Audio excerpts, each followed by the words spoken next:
আপনাদের সবাইকে জানাই welcome back to my channel. কেমন আছেন সবাই? রাম মন্দির। রাম মন্দির মানেই আমাদের সবার কাছে একটাই জায়গার নাম মনে আসে, সেটি হলো অযোধ্যা। কলকাতা থেকে অযোধ্যার রাম মন্দির দেখতে যেতে চান কিন্তু কোনো কারণে যেতে পারছেন না, তাদের জন্য আজকের এই ভিডিও। কারণ কলকাতাতেই আছে সুবিশাল রাম মন্দির। আজকের ভিডিওতে আমি আপনাদের সাথে শেয়ার করব রাম মন্দির কলকাতায় কোথায়, কিভাবে যাবেন, মন্দিরের সময় এবং রাম মন্দিরের সম্পূর্ণ দর্শন তথ্যের সাথে। তাহলে আজকের ভিডিওটি শুরু করা যাক।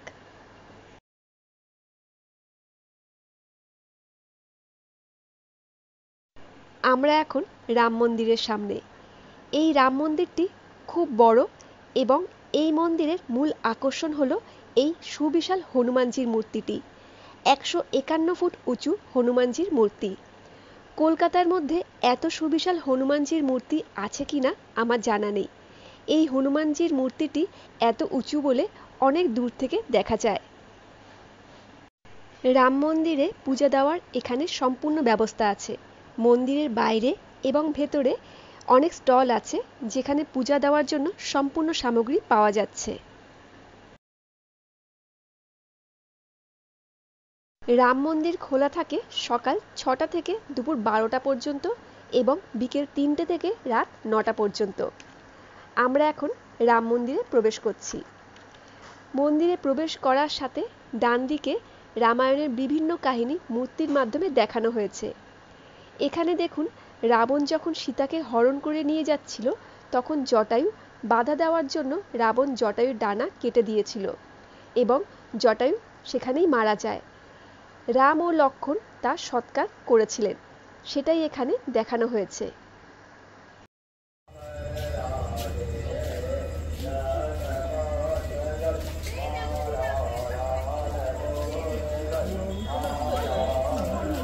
এইবার বলি রাম মন্দিরে কিভাবে আসবেন। রাম মন্দিরে আসার জন্য ইকো পার্ক গেট নাম্বার 4-এ নামতে হবে। এই রাম মন্দিরটি ইকো পার্ক গেট নাম্বার 4-এর কাছে। তারপরে হেঁটেও আসতে পারেন কিংবা অটো কিংবা টোটো করেও আসতে পারেন রাম মন্দিরে। অটো কিংবা টোটো করে রাম মন্দিরে আসতে সময় লাগবে 10 থেকে 15 মিনিট।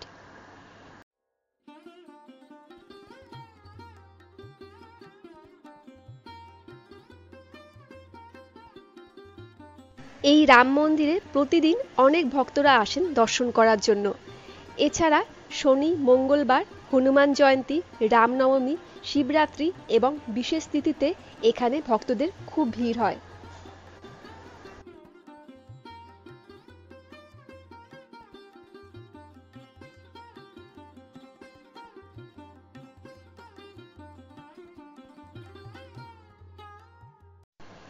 এখানে দেখুন, জলাশয়ের মাঝখানে রয়েছেন মহাদেব এবং মা গঙ্গার মূর্তি।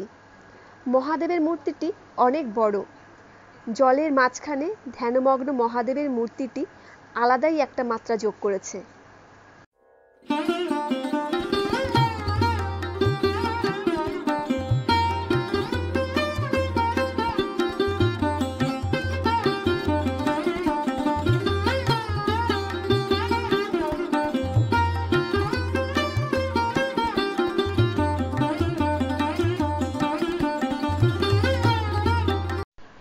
এখন আমরা মূল মন্দিরের দিকে যাচ্ছি। মূল মন্দিরে প্রবেশ করার আগে এখানে এই প্রবেশদ্বারে আছে হনুমানজি তার বুক চিরে রাম ও সীতাকে দেখাচ্ছেন। এই মন্দিরে বিভিন্ন পৌরাণিক চিত্র ফুটিয়ে তোলা হয়েছে। এখানে এই সাপের মুখ দিয়ে শিব মন্দিরে যাওয়ার একটি সুড়ঙ্গ পথ রয়েছে। এই সুড়ঙ্গ পথের শেষ পথে একটি রাক্ষসের মুখ থেকে বেরিয়ে মূল মন্দিরে যাওয়া যায়। এখন মেইনটেনেন্সের জন্য রাস্তাটি বন্ধ রাখা হয়েছে।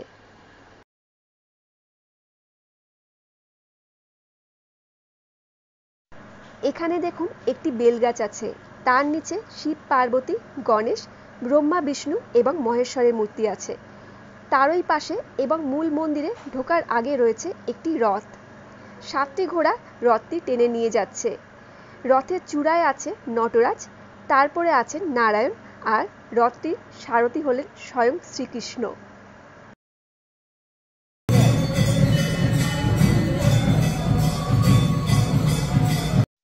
মূল মন্দিরের উল্টো দিকে শ্যামজির একটি মন্দির তৈরি হচ্ছে, তারই কাজ চলছে। মন্দিরটি তৈরি হলে দর্শনার্থীদের জন্য বাড়তি পাওনা হবে।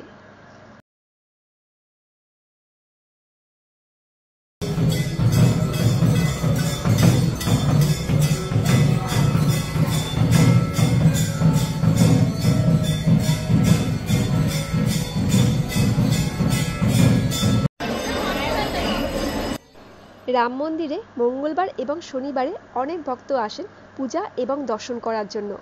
আমরাও দর্শন করার জন্য এসেছি মঙ্গলবারে সন্ধ্যার সময়। আমরা এখন প্রবেশ করছি জিন মাতার মন্দিরে। এই মন্দিরটিও অনেক বড় এবং খুবই সুন্দর। এখন এখানে সন্ধ্যা আরতি হচ্ছে। চলুন এখন আমরা সন্ধ্যা আরতি দেখি।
আপনারা যদি মন্দিরে ধূপ মোমবাতি প্রদীপ জ্বালাতে চান সেটি মন্দিরের বাইরে এখানে জ্বালাতে হবে। মন্দিরের ভেতরে ধূপ মোমবাতি প্রদীপ জ্বালাতে পারবেন না। এখানে এই জায়গাটি আছে, এখানে আপনারা ধূপ মোমবাতি প্রদীপ জ্বালাতে পারবেন। এরই সামনে রয়েছে শিবের মূর্তি এবং তার সামনে রয়েছে একটি যজ্ঞের মণ্ডপ। এবার আমরা মূল মন্দিরে প্রবেশ করলাম। মূল মন্দিরে প্রবেশ করে বাদিকে রয়েছে হনুমানজি এবং রানী সতীদেবী।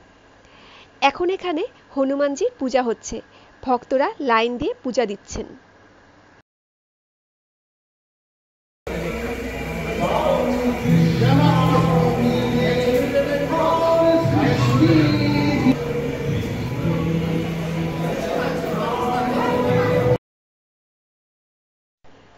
মূল মন্দিরটি সম্পূর্ণ কাঁচ দিয়ে তৈরি।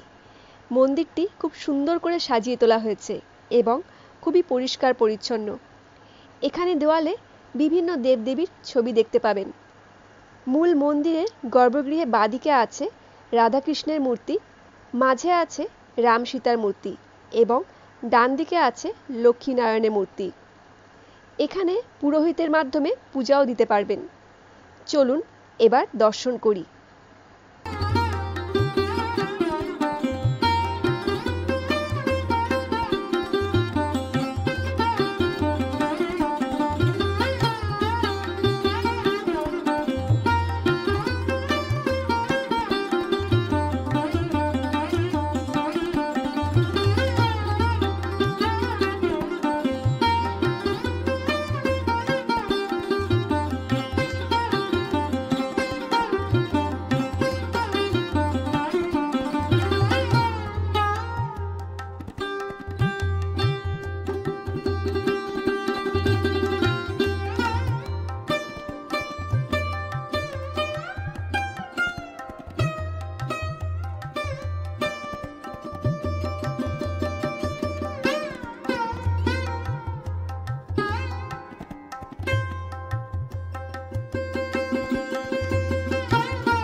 মূল মন্দিরে বাঁদিকের দেওয়ালে রয়েছে বিভিন্ন দেবদেবীর কাহিনী ছবির মাধ্যমে। চলুন দেখতে দেখতে গর্ভগৃহে পরিক্রম করি।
গর্ভগৃহের সম্পূর্ণ পরিক্রম করার পরে এখানে রয়েছে জগন্নাথ বলরাম সুভদ্রার মূর্তি, পাশেই রয়েছে শিবলিঙ্গের মূর্তি এবং বিভিন্ন দেবদেবীর মূর্তি, তার পাশেই রয়েছে গণেশের মূর্তি। মন্দিরের মধ্যে সবথেকে বেশি কাচের নকশা এই স্থানটিতেই।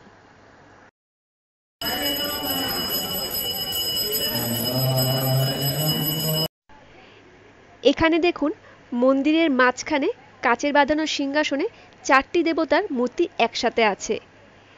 এখানে রয়েছে শ্যাম বাবাজির মূর্তি, তার পাশে রয়েছে মা কালীর মূর্তি, তার পাশে রয়েছে মা দুর্গার মূর্তি এবং তারই পাশে রয়েছে হনুমানজির মূর্তি।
আজকে আমাদের রাম মন্দিরের দর্শন সম্পূর্ণ হলো। মন্দিরের বাইরেই টোটো স্ট্যান্ড আছে, এখান থেকে টোটো করে এখন আমরা রওনা দেব বাড়ির দিকে। আপনাদের রাম মন্দিরের সম্পূর্ণ দর্শন করে কেমন লাগলো আমাকে কমেন্টে নিশ্চয়ই জানাবেন।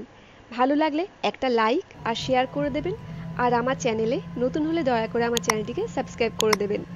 আজকে ভিডিওটা তাহলে এখানেই শেষ করছি। সবাই ভালো থাকবেন, সুস্থ থাকবেন। দেখা হবে খুব শিগগিরই নতুন একটি ব্লগে। আজকে ভিডিওটা সম্পূর্ণ দেখার জন্য আপনাদের সবাইকে মন থেকে অনেক ধন্যবাদ।